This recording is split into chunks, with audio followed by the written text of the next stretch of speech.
Então, sem mais delongas, eu queria agradecer muito a Michelle e ao José Carlos terem aceito esse convite de apresentar essa pesquisa tão importante para a gente aqui para os defensores e defensoras, né? O convite foi feito para defensores e defensoras do Brasil todo. Então, com muita alegria que a gente recebe vocês aqui. E eu queria apresentar um pouquinho a Michelle, e o José Carlos, que toparam conversar com a gente hoje. A, a Michelle Mansur, psicóloga, com 30 anos de experiência na área social e comunitária, especialista em direitos humanos, gerente nacional de desenvolvimento programático da Aldeias Infantis SOS. E o José Carlos é cientista social, mestre em educação pela Universidade Federal do Rio Grande do Sul, especialista em educação de jovens e adultos e privados de liberdade e especialista em ética e educação em direitos humanos. Coordena o Instituto Bem Cuidar, programa de pesquisa e assessoria da Aldeias Infantis SOS. Muito obrigada por vocês terem topado apresentar para a gente a pesquisa de vocês.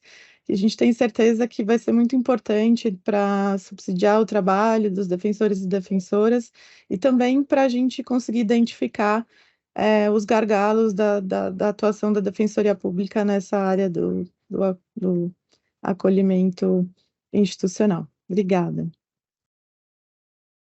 Bom, Lígia, a gente que agradece muito o convite, sem dúvida nenhuma, né, dos muitos espaços que a gente teve a oportunidade de falar um pouco sobre os achados da pesquisa, mas principalmente sobre o que a pesquisa convida a gente a pensar, e vocês vão entender essa minha fala no final, depois que ouvirem. Sem dúvida nenhuma, conversar com os defensores do Brasil é um dos espaços mais privilegiados que nós tivemos até agora, né? O papel que vocês têm na garantia dos direitos mais básicos de crianças, adolescentes, jovens e famílias, que é do que se trata do que a gente vai conversar essa manhã, é fundamental e poder, de alguma maneira, ajudar a pensar um pouco sobre essa realidade, para fundamentar de alguma forma a prática de vocês, para a gente é um grande privilégio. Peço desculpas que eu sentei aqui no lugar onde a luz não está muito boa, mas eu não vou mudar de lugar agora, até o final eu vou para um lugar mais claro, e aí dá para ver melhor a minha cara feia. Mas, assim, aqui a minha fala é muito rápida de abertura, a gente normalmente passa um dia inteiro, né, Zé, para discutir a pesquisa, que são quase 10 horas de discussão que a gente normalmente faz.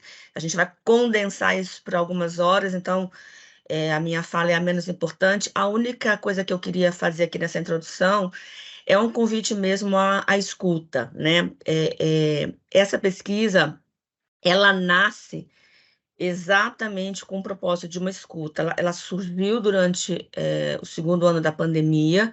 A gente tinha feito uma primeira, ainda um estudo, não era exatamente uma pesquisa, em Manaus. A gente tem uma atuação em Manaus, a Aldeias Infantis tem uma atuação em Manaus já há muitos anos, e Manaus foi acometido por uma série de questões relacionadas à Covid, e a gente fez uma pequena escuta, um primeiro levantamento lá, que trouxe para a gente inquietações e nos provocaram a pensar, bom, como é que então está o Brasil, como é que está, o que a gente chama aqui internamente nas aldeias infantis de grupo meta, que são crianças e adolescentes em risco ou que perderam o cuidado parental, cuidado familiar. E a gente quis entender como é que estava essa população, como é que estavam essas pessoas no Brasil, para redirecionar ou para nos dar pistas da atuação das aldeias infantis no Brasil. E aí, isso acabou virando um grande estudo. A gente, obviamente, precisou de fazer muitas parcerias, e acabou virando um estudo nacional grande. E como ele partia da gente querer entender como é que as pessoas estavam se sentindo frente ao serviço que lhes é prestado, né? Ele acabou sendo uma pesquisa diferente, porque ela acabou sendo uma pesquisa de escuta. Vocês também vão entender isso na apresentação do José. De escuta de falas, é uma pesquisa que traz muito a fala, traz muita percepção, traz muito o sentimento e olhar das diferentes pessoas que compõem essa teia ligado aos cuidados alternativos no Brasil, mas também fala muito de silêncios, né? Por isso, o que era um capítulo da pesquisa virou o título, né? Vozes inescutadas. Então, a gente foi escutar o que elas tinham para falar, mas também fomos escutar o silêncio com que elas nos provocaram, né? Então, esse é o primeiro convite da minha fala, da gente deixar entrar essas pessoas nessa reunião formal que a gente está tendo hoje, né? A gente deixar entrar as crianças e adolescentes que vivem em serviços de acolhimento no Brasil, a gente deixar entrar crianças e adolescentes que vivem na ameaça de perder o direito de viver nas suas famílias, né, de viverem suas histórias, e a gente deixar entrar jovens que saíram do serviço de acolhimento e que contam com quase nenhuma política pública para apoiá-los após os 18 anos, e deixar entrar principalmente mulheres que vivem todo um ciclo de violência, negligência, abandono, e que, ainda por cima, são o tempo inteiro ameaçadas com o risco de perderem o direito de estar com seus filhos. Então, é dessas pessoas que a gente vai tratar hoje e são essas pessoas que a gente quer convidar para entrar aqui na nossa conversa. A outra coisa que eu queria pedir muito para vocês ouvirem atentamente, dos muitos dados que a pesquisa traz, para mim, pessoalmente, tem um convite a pensar que é as causas de rompimento ou de ameaça de rompimento de vínculos no Brasil, né? E aqui a gente vai falar particularmente desse grande guarda-chuva chamado negligência, né? A gente, inclusive, tem feito algumas falas com alguns atores da sociedade brasileira, da rede de proteção, do sistema legal no Brasil, sobre esse tema da negligência, que é o primeiro tema, quando a gente vai em qualquer dado sobre acolhimento no Brasil, sobre cuidados alternativos, é a primeira causa. E quando a gente destrincha o que está na negligência, já falando o que eu falei que eu não ia falar, a gente descobre uma série de faltas, né? A gente descobre uma série de vulnerabilidades sociais, a gente descobre uma série de deficiências que a gente, ao invés de corrigir, nem deveriam ter acontecido, mas ao invés da gente corrigir, a gente pune as famílias que vivem nessa situação. E aí entra o terceiro convite, que além da gente ouvir essas causas, a gente pensar nos lugares em que ocupamos, mas principalmente como coletivo, como é que a gente muda esse cenário no Brasil. Eu acho que, para a gente, o que a pesquisa trouxe, é por isso que a gente tem feito um esforço muito grande de poder discutir ela, né, mais do que ela ser um documento legal, que a gente fica feliz de encadernar e logo a gente está distribuindo ela impressa, né, Zé? Graças a Deus. A gente quer que ela seja uma discussão viva, né? Cada tópico que ela traz. E essa é uma das questões que a gente quer. Por isso que o objetivo da pesquisa é uma pesquisa, vocês vão ver, com rigor acadêmico, que tem sido debatido amplamente em diferentes fóruns, inclusive no fórum acadêmico, mas ela não é um instrumento teórico. Ela é uma pesquisa que chama para ação, ela chama. O objetivo aqui é a gente se sentir incomodado. Vocês vão ver, inclusive, que ela não traz muitas novidades, né?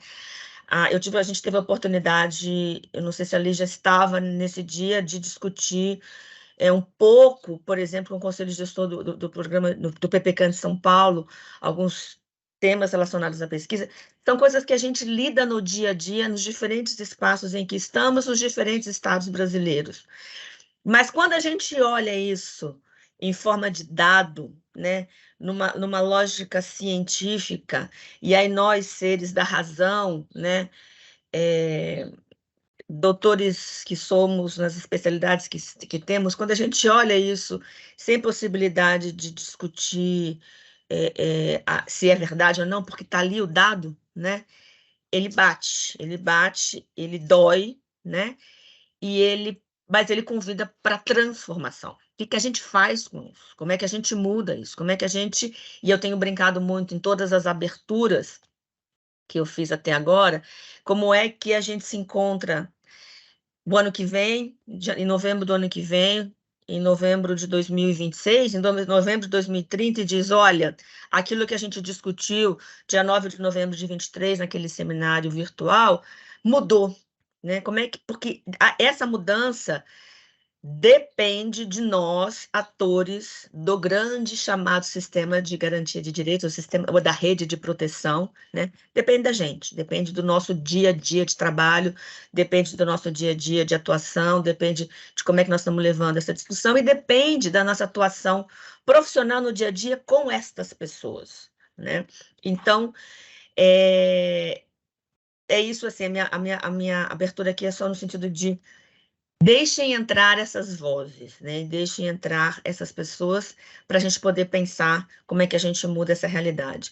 A ideia é aqui a gente poder fazer mais do que uma apresentação de um monte de dados, mas uma grande discussão. Então, se sintam convidados a interferir, a discutir, a provocar, né? E aí, Lígia, acho que eu não sei exatamente como a gente pensou a programação, desculpa, mas talvez abrir um momento no final, né, Zé, para a gente poder fazer aí um debate, uma troca, uma discussão, e aí colocando no chat as provocações, que eu acho que essa é a grande ideia aqui hoje, né? A gente não fazer uma apresentação, mas a gente fazer uma grande discussão e pensar possíveis soluções e, de repente, ter encaminhamentos. Já fica o convite. Isso, Michele, acho que a opção também de fazer pelo Teams é justamente possibilitar essa troca mesmo. Então, ao final, a gente prevê um tempo mesmo para essa discussão, para todo mundo conseguir fazer seus questionamentos, suas ponderações. Bom, então vou deixar com o José, que vai fazer aqui a construção da apresentação da pesquisa, e aí a gente vai aqui contribuindo. Obrigada, gente. Bom, então, agora, muito obrigado, né, pelo convite. Evidentemente, faço minhas as palavras da Michele, dizendo que para nós é uma felicidade estar aqui com a Defensoria Pública, pensando aí a questão também de direitos humanos, né, de crianças, adolescentes, jovens e famílias no Brasil, e como é que isso se articula, né? E eu vou começar a apresentar, vou passar a apresentação, tá? Posso compartilhar aqui? Então, já estão vendo a minha apresentação? Sim. Tá certo. Então, gente, bom, então, começando, acho que a Michele já falou bastante, assim, desse contexto do nome do relatório, né? Que o nome da pesquisa era outro, né? Internamente, depois oficialmente, quando a gente foi para a rua, mas Vozes Inescutadas é quase o título que foi pedido, né, pelas pessoas que participaram da pesquisa. Crianças, adolescentes, jovens e mulheres de famílias com um risco iminente, né, a perda do cuidado parental em 4 regiões do Brasil. Por quê? Porque elas nos disseram que bom que vocês estão vindo aqui, que bom que a gente pode conversar, que tomara que tenham outras conversas como essa, mas que a gente se ressente que depois levem em conta o que a gente diz, né? Que isso tem algum efeito na vida. Então, a gente, depois fazendo as transcrições dos grupos focais, fazendo análise toda das entrevistas que a gente fez e tudo, nós primeiro achamos que esse era o nome de um capítulo, né, da pesquisa, de um eixo de pesquisa, mas acabamos adotando como nome do relatório para nos chamar atenção a todos, bem nessa linha do que a Michele trouxe agora, né? Quer dizer, quanto a gente escuta e o que a gente faz com essa escuta, né? E das diferenças do ouvir e do escutar, né? Então, primeira a questão, por que cuidados alternativos? Essa é uma pergunta presente na boa parte das apresentações que a gente fez pelo Brasil, né? Então, assim, o Brasil é signatário, né, como todos e todas sabemos, da Convenção sobre os Direitos da Criança, né, de 1989, das Nações Unidas, E o artigo 20 da Convenção, né, tem esta redação aqui: crianças temporária ou permanentemente privadas do convívio familiar ou que em seu próprio interesse não devem permanecer no ambiente familiar, terão direito à proteção e assistência especiais do Estado. Os Estados-partes devem garantir cuidados alternativos para essas crianças de acordo com as leis nacionais. Então, os dois regimes de atendimento existentes hoje, né, no ordenamento jurídico brasileiro, o regime de acolhimento familiar e o regime de acolhimento institucional com todas as suas modalidades, nada mais são do que cuidados alternativos para o sistema ONU, né? E as aldeias infantis ajudaram na construção, né, tanto da convenção quanto também em 2009 contribuíram em diversos momentos na construção também das diretrizes de cuidados alternativos, que foi justamente a busca, né, do sistema ONU, a partir do Comitê da Criança, né, de dar conta, né, de dar carne, né, a essa qualidade, vamos dizer assim, do cuidado alternativo.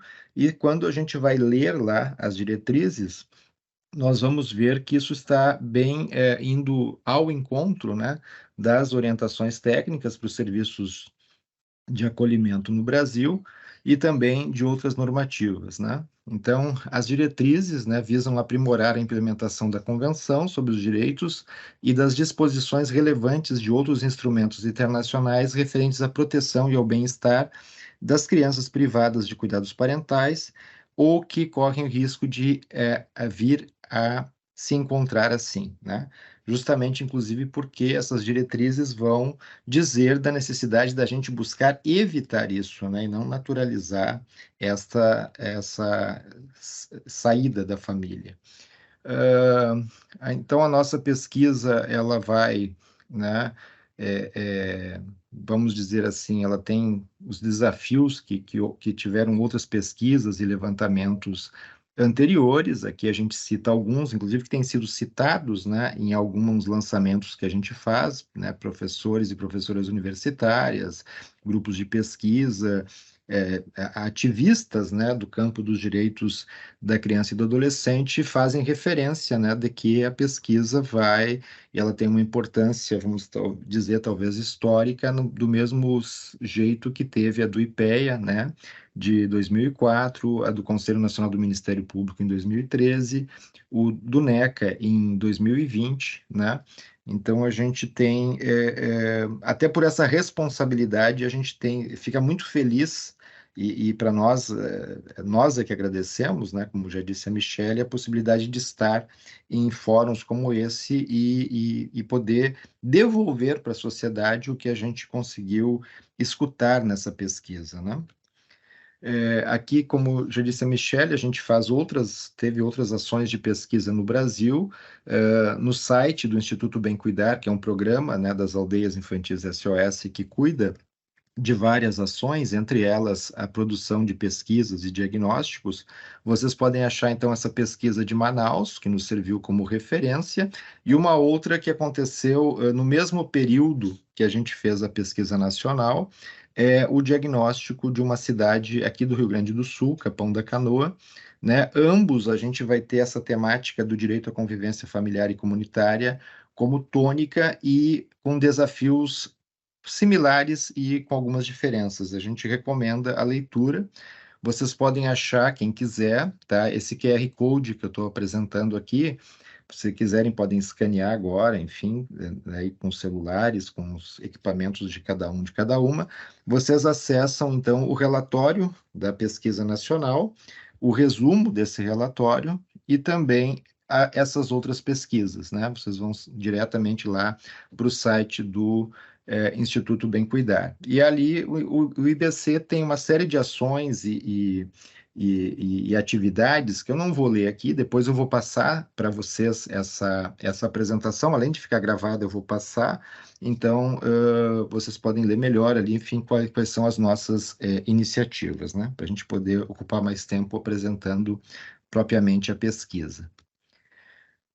Aqui, já para começar, nessa ideia da gente olhar para e escutar, né, quem foi ouvido na pesquisa, tem a fala de uma jovem egressa de um grupo focal que a gente realizou em São Paulo. Os grupos focais eram com adolescentes, né, de 12 a 17 anos.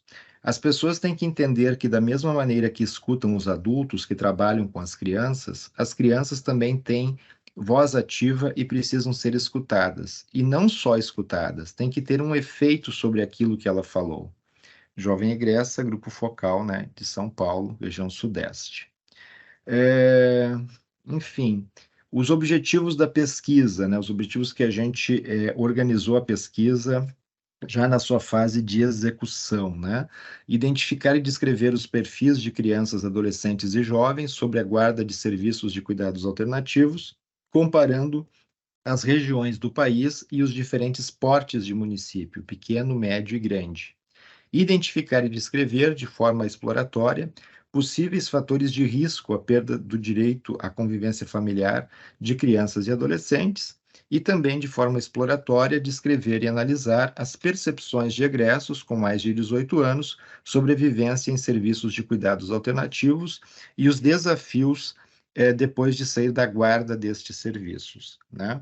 Então, ela foi uma pesquisa talvez audaciosa, enfim, mas foi o que a gente precisava fazer, até porque, como disse a Michele, né, nós tínhamos um interesse, né, central de olhar para aquilo que nós chamamos de grupo meta, né, nas aldeias infantis em todo o mundo, né, que são crianças e adolescentes que estão numa situação de ruptura, né, dos cuidados parentais, e crianças e adolescentes que estão eventualmente na iminência, né, ocorre em grande risco desta ruptura, para justamente evitar que isso aconteça, né?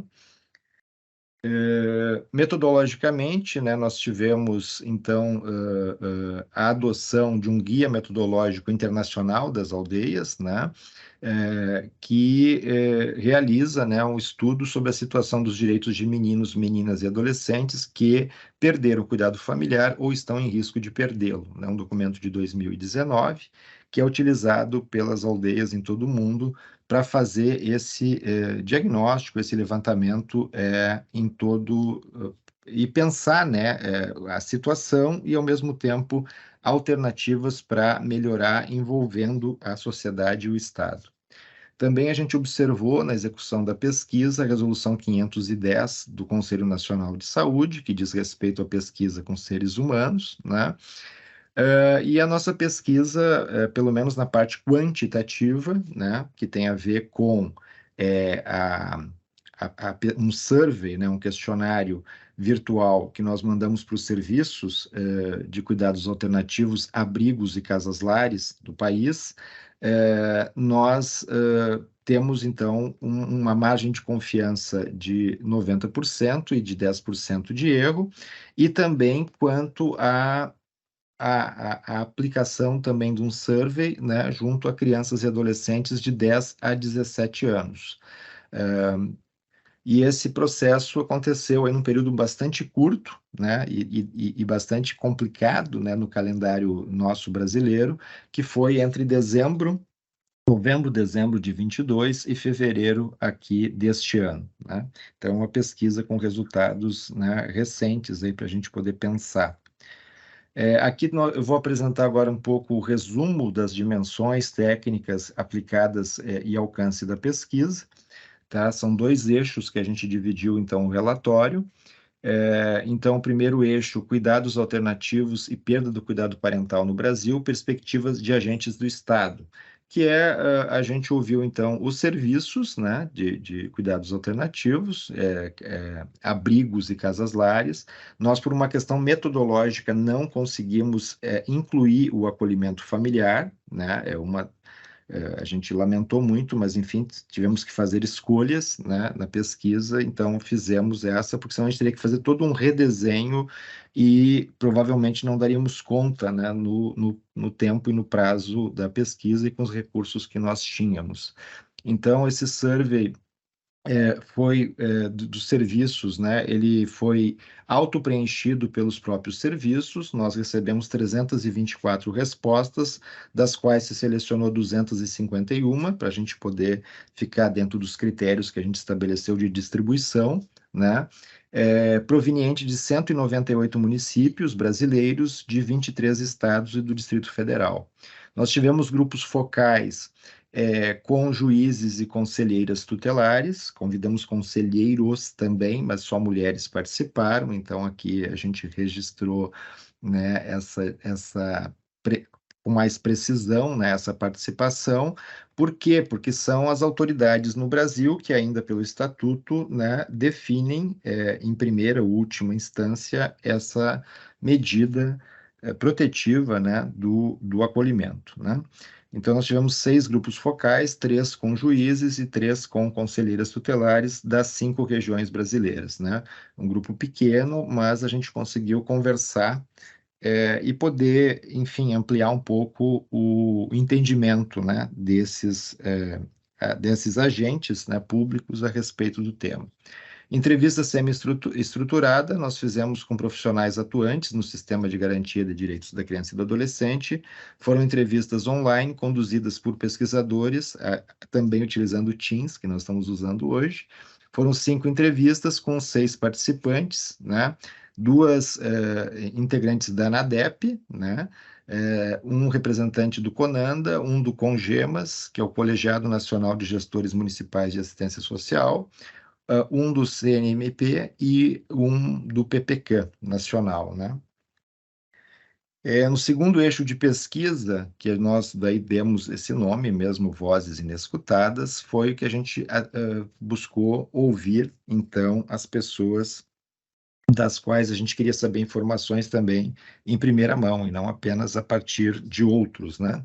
Então, a gente realizou um processo de observação participante, que nós demos o nome de escuta sensível, com crianças de 3 a 9 anos. Foram através de atividades lúdico-criativas, envolvemos 43 crianças em 5 serviços de cuidados alternativos nas 5 regiões brasileiras. Foram 2 serviços de casas-lares e 3 serviços de abrigo. E fizemos um survey, né, 2 surveys, na verdade, um com crianças e adolescentes de 10 a 17 anos. Ele foi auto-preenchido, supervisionado localmente, presencialmente, por uma pesquisadora ou um pesquisador, com a autorização, né, dos serviços e autorização das próprias crianças e adolescentes, né? Então, consentimento e assentimento. Nós envolvemos nesse processo 342 crianças e adolescentes em municípios de pequeno, médio e grande porte nas 5 regiões brasileiras, né? 67% residindo em abrigos e 32,4% em casas-lares. E a gente também fez um survey com egressos, né, que saíram com 18 anos ou mais de serviços de cuidados alternativos, que tinham, à época da pesquisa, entre 18 e 29 anos de idade. Também foi auto-preenchido, 1/3 dele supervisionado por pesquisador, 2/3 online, né? Nós envolvemos 67 jovens e 4 regiões do Brasil, 9 estados e no Distrito Federal. Na região norte do Brasil, nós não conseguimos ter nenhum jovem participando da pesquisa, né? Isso, é claro, já está sendo alvo de discussão na região norte, nos lançamentos que nós fizemos na Universidade Federal do Pará, né, em Belém, e na Universidade Federal do Amazonas, em Manaus, né, a gente fez uma série de discussões muito interessantes do porquê vamos dizer assim, esse apagão, né, de informações a respeito de egressos na região norte, especialmente porque esse contato nosso da pesquisa ou não contato derivou, evidentemente, do que os movimentos sociais, as organizações, os próprios serviços, né, de cuidados alternativos conseguiram ou não de contato com jovens na região, né?